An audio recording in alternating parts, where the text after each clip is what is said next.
Hey, I'm Clay with CPAPmyway and CPAPmyway.com. Today we're here to talk to you about dry mouth on CPAP.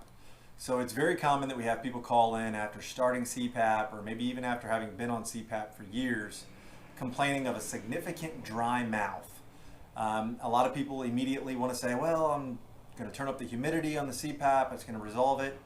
But we want to tell you a couple of tricks that you might not be thinking about that will certainly help significantly. Always remember that if you like the information in this or found it helpful, hit the little like button, and you can always subscribe for more information. Additionally, at the end of this video, there's going to be some cards on here that'll allow you to access some of the things that I'm going to reference. So if you're having dry mouth, my bet is that most likely you're using a nasal mask. A mask that either goes into the nose like a pillow or a nasal one that goes over the nose. This happens to be a bit of a hybrid. It's the Brevita.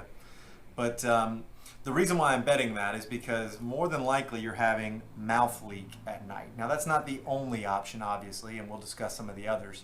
But more than likely you're experiencing some mouth leak while you're asleep and you may not even know it. So I want to give you a little demo of what that might seem like here. I'm going to put it on and I'm going to turn the CPAP on. Going to sleep, it may be perfectly quiet and nice. But when you fall asleep at night and your mouth opens,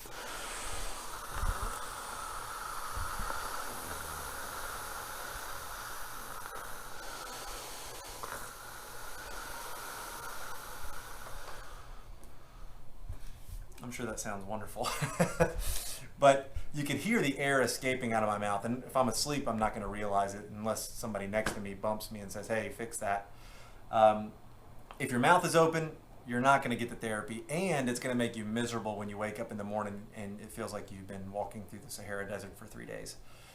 There's a few options to remedy this. Number one thing you got to do is keep the mouth shut if you're going to use a nasal mask. The most common solution for that is going to be a Chinstrap.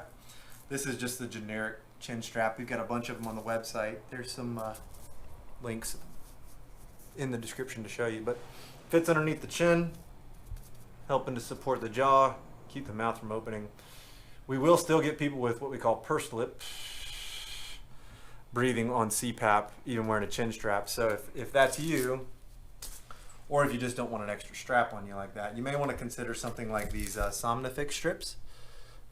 It's literally kind of like a Band-Aid style strip that you open and peel, and it goes right across your lips to keep them sealed throughout the night. A really very cool option that is a lot less intrusive than the actual chin strap, which can be, again, just looking at this one, and this is one of the more minimal ones. It's a lot to put on.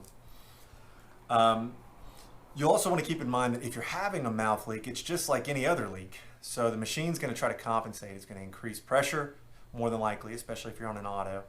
And it's just going to make the problem worse and worse until you resolve it. I will say our number one remedy for this is to switch to a full face. Now, obviously, you've got some preconception as to what that might be like. But the truth is, if you've got severe dry mouth and you're having issues with mouth leak on a nasal mask, you're probably not getting good therapy and you're probably making yourself a little more miserable than you have to. Putting on a full face can resolve that all by itself in a lot of cases. And so that's because when you put the full face on,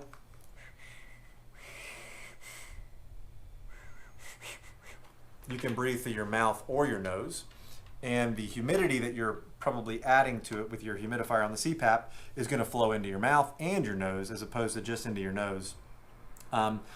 That is the pretty much sure bet way of resolving the issue. However, you might be watching this video thinking, I'm already on a full face mask.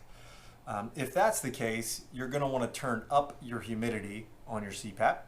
If the humidity is already maxed out, then you're probably going to want to switch to a heated tubing and then adjust that to the comfortable level.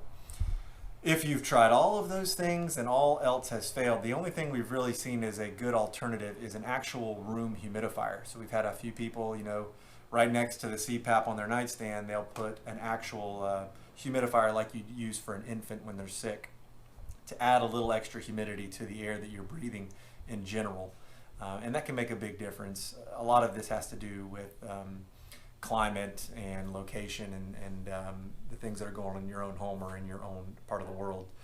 So if you have any questions, feel free to comment below. We are always happy to help in any way that we can. And I hope you enjoyed the video.